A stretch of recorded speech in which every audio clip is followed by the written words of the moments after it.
so like we could see what's on camera.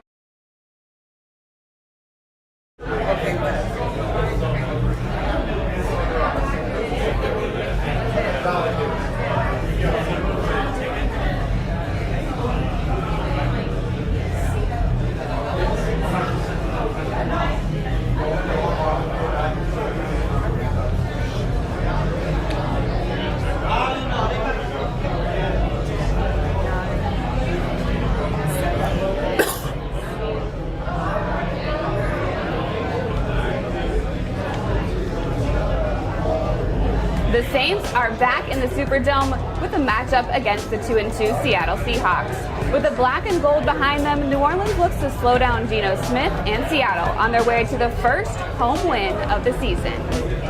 Welcome into Saints Game Day Live alongside John DeShazer. I'm Erin Summers. We're here in the Bullseye Tailgate Party. It's a lot of fun, a lot of excitement around another home game here. We're definitely looking forward to bringing another fun show to everybody. We have a lot coming up with the breakdown with Craig Robertson. We have the player spotlight with Tyrann Mathieu. We're going to check in with all the black and gold here at the tailgate party and outside that are attending this season's Superdome and all the action inside. Before we get to all of that fun stuff and the interviews, definitely want to talk about this game. It's the countdown presented by Bullseye.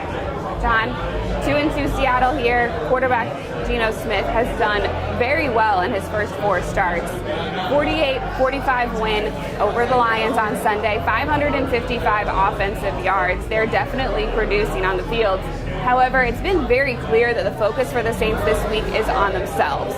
What they can do to get back to the fundamentals and execute. What is that going to look like on the field? Well, if the Saints focus on themselves and execute, hopefully they'll hold on to the football. That's the main thing.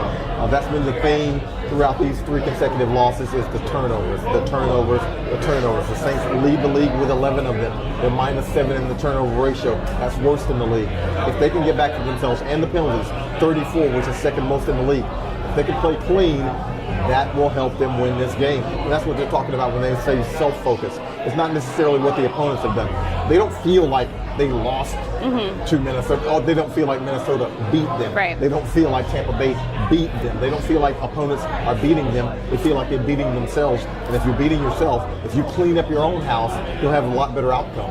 You mentioned that turnover margin. The Saints have only had 4 takeaways. It's definitely been a focus of the defense. They want to affect the ball. Defensive coordinator Ryan Nielsen brought it up earlier this week, so that's definitely an area of focus on both sides of the ball.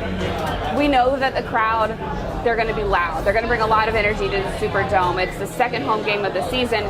How important is it for the Saints to score early, get ahead in this ball game, kind of get that crowd behind them? Well, you want to ride that momentum. That's what the fans are for. They're there to supply that adrenaline, and the team can only do that by playing well.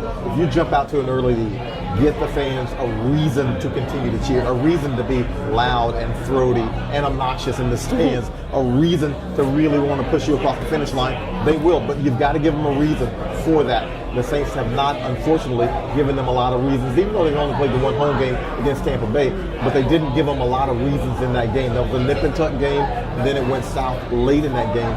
But the fans are here to support the Saints. They want this team to win. They want to be involved in this game, so you've got to give them a reason to be. Slow starts have been an issue for the Saints, whether they're here or on the road. They've only scored 17 total points in the first half of play this season, 59 second half points, 49 of those coming in the fourth quarter. Hopefully we're not playing catch up in this ball game today. For the breakdown, my co-host John DeShazer was able to catch up with former Saints linebacker and specialist Craig Robertson in today's breakdown presented by Microsoft.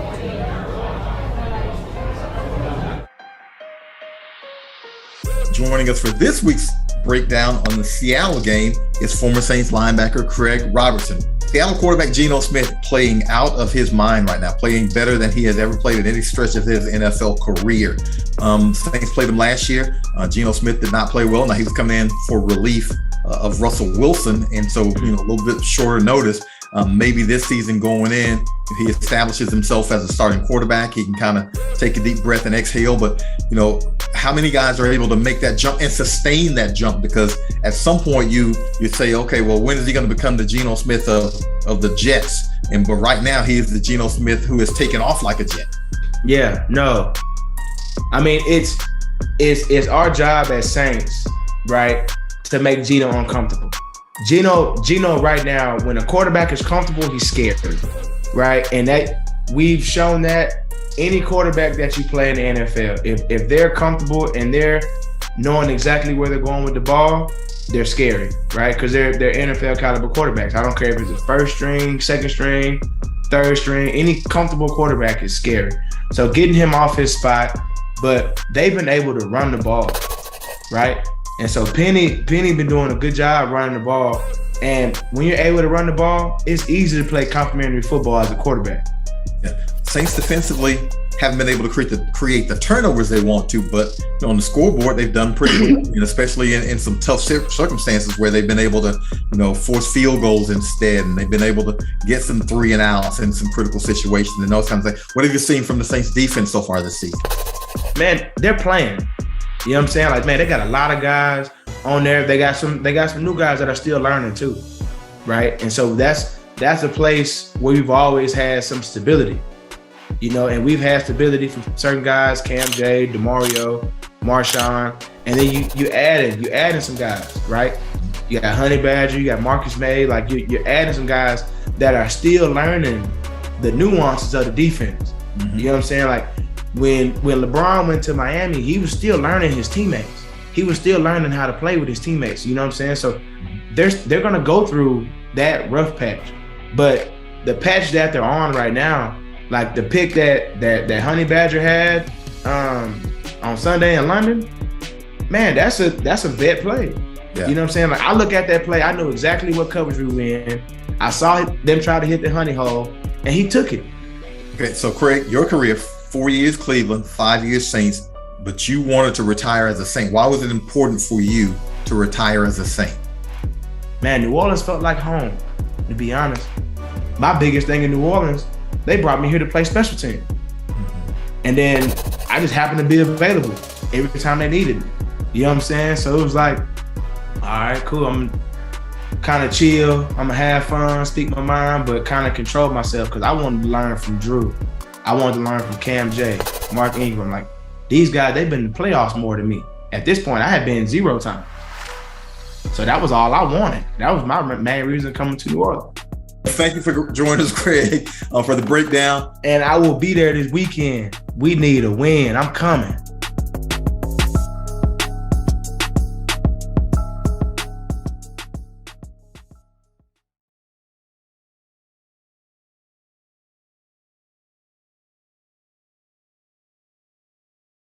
You want to talk some offense here? We know we're not going to have quarterback Jameis Winston, no wide receiver Michael Thomas. They were ruled out earlier in the week. We have heard that we're going to get running back Alvin Kamara back, which bodes well for the offense. Who are you looking at in today's matchup? Well, that would be my guy. Not having Alvin Kamara against last week in that game, obviously pivotal for the Saints. They don't win that game against Minnesota. He was basically kind of half of Alvin Kamara when they played Carolina. A full Alvin Kamara is healthy, and now you get him to the passing game, you add him to the running game. He makes this offense so much more prolific. He is the best offensive player on this team, and that even includes Michael Thomas, probably when Michael Thomas is active. He is that good. He caught 81 passes each of his first 3 seasons. One of the most prolific receiving running backs in NFL history. So to get him back on the field, obviously is going to help this offense, which has struggled mightily early. As you mentioned, only 17 first half points this season. Maybe he can help this team get into the scoring column early. AK should definitely be a great option for Andy Dalton as the quarterback gets his second straight start as a Saint. He went 20 of 28 through the air last week against the Vikings, 236 yards and a touchdown in that one, albeit he did have a fumble, but he was only sacked twice. So he got a very good first outing, hoping to get a little more comfortable here as he finds his rhythm early with this offense. Yeah, 18 second half points really spoke to how he settled down with this offense in the second half. Hopefully they can get out to a quicker start because now he's had another week to work with the starters. Mm-hmm. He gets Alvin Kamara back. And this team really does need to start quickly. But Andy Dalton being the veteran, I think he's ready to settle in and get them going quickly. Definitely. The Seattle Seahawks defense, 31st in the league in both scoring defense and total defense. So hopefully that will bode well for the offense. Yeah, hopefully it will bode well for the offense. And speaking of defense, my co-host Aaron Summers able to track down the Honey Badger last week for an interview with Tyrann Mathieu. Welcome into our Player Spotlight presented by Sanderson Farms. I'm Aaron Summers, joined by New Orleans Saints safety Tyrann Mathieu. Tyrann, how much have you enjoyed being here playing for the Saints? To be honest, I've enjoyed it a lot. I've been in this league a long time. It's probably one of the best organizations, I've been a part of. And we got a lot of good guys in our locker room too. So I think coming to work every day, it's been real fun. It's not been too long so far into the season yet, but any favorite moment so far? Oh man, I'd probably say anytime you get a win in this league, that's always something to celebrate. So, hopefully we can stack one and then stack like 10 in a row going forward. Speaking of trying to get those wins, you've been in a lot of close games so far. How is the team going to break through and come out on the top of those games? Yeah, I think it really starts in practice. Just trying our best to, execute the details of practice, and then, obviously, getting our minds and our body ready to go, into the Sunday matchup. So, I think every game we've played in, we've played hard. I think it's a lot of positives, but, you want to put it all together on Sunday so you get a win. You were able to put it all together in some regard on Sunday against the Vikings, getting your first interception as a Saint. How cool was that moment for you? To be honest, in the moment, it was real cool. I was talking to DeMario all that week, and, it had been 3 games, and, I hadn't really touched the football. And I can't remember it ever being that long, that I didn't, get a fumble or, catch an interception. So it was kind of cool to kind of speak that into existence. How much does that speak to how comfortable you are starting to get with this defense and the people around you? Yeah, I think I'm definitely getting more and more comfortable, just with the scheme. And then even like a step above the X's and O's, just trying to understand the details of it like your coach does. So I think I'm getting there, and I think as the weeks continue to progress, I think you can see that I'm having more and more fun with it. Seattle's coming here to the Superdome on Sunday, high-powered offense, 555 yards total in their last game. How are you going to be able to contain them?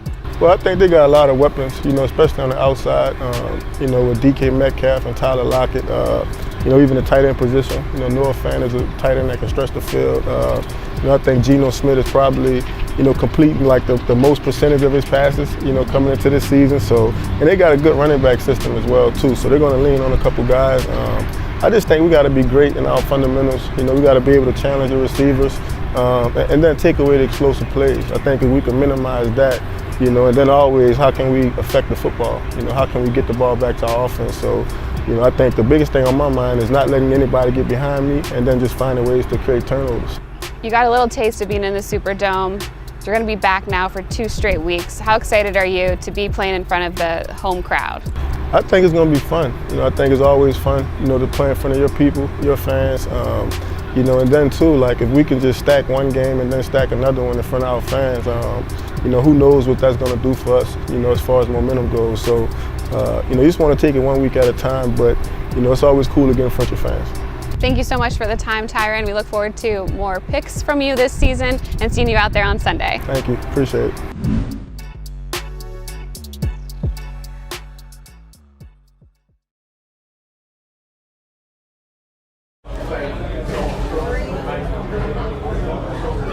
Great stuff from Tyrann Mathieu. As always, really appreciate his time.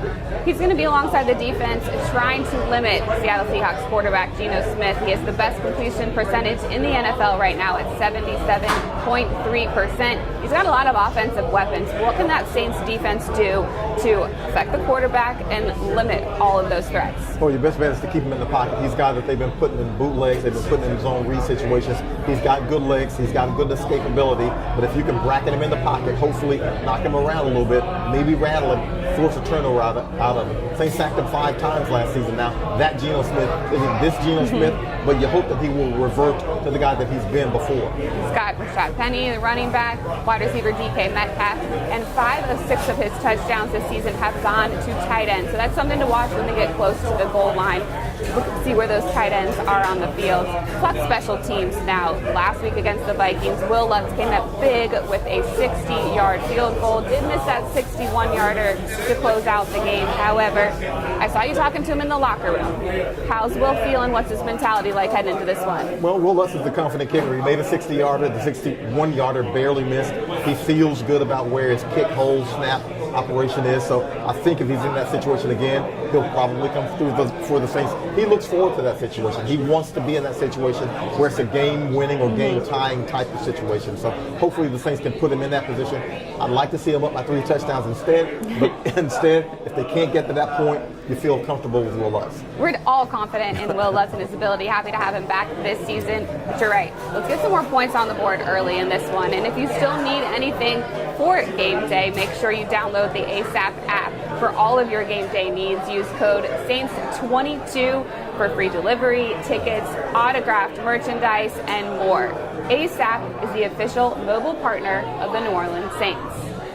We've been waiting for it. It is now time to check in with all of the Saints fans out there in their black and gold. Coming to the Superdome to check out this second home game of the season. It's the Black and Gold Roll Call, presented by Bud Light.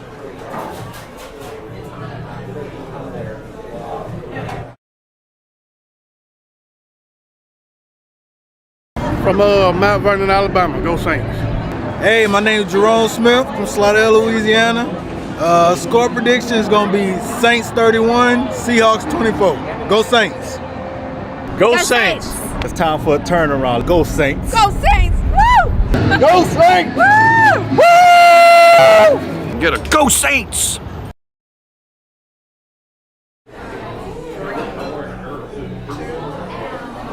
Always love seeing the fan support, and I know the Saints appreciate it. Let's take a look at our Inactives presented by Acadian Ambulance. We mentioned a few that we knew about earlier in the week, and quarterback Jameis Winston and wide receiver Michael Thomas. Joining Thomas as a receiver that will be out today is Jarvis Landry, somebody we were watching earlier in the week. And a bit of a surprise because Coach Dennis Allen said on Friday he felt good about Jarvis Landry playing in this game. At that point, he was questionable. Now, obviously, declared out. And Marcus May at safety. That might turn out to be a big one because P.J. Williams also on injured reserve, so you don't have either one of those guys who normally would start at safety. It is good to have some of the defenders settling into their roles, as Mathieu said. Hopefully he can lead that secondary to success today. We're excited. It's a 12 o'clock kick on Fox. You can watch it here locally on Fox 8. You can tune in on the radio. And, of course, we'll be back here post-game for our post-game show on NewOrleansSaints.com. If you haven't seen it, or you might have missed it, there is now a bell that's helping ring fans in to know when it's time to head into the dome. There's a 90-minute bell, a 60-minute bell, and a 30-minute bell. It's courtesy of the Saints. It is the Saints Gameday bell. So make sure you listen when you hear the bell and start heading into the dome. We talked about it. There's a little bit of construction and different things going on, so we want to make sure you are getting to your seats in time for kickoff every game. Very cool new feature here at the Superdome. All right, we're going to close things out here for Saints Game Day Live. For John DeShazer and our crew, I'm Erin Summers. Thanks so much for joining us, and we'll see you after this game right back here on our Saints post-game show on NewOrleansSaints.com.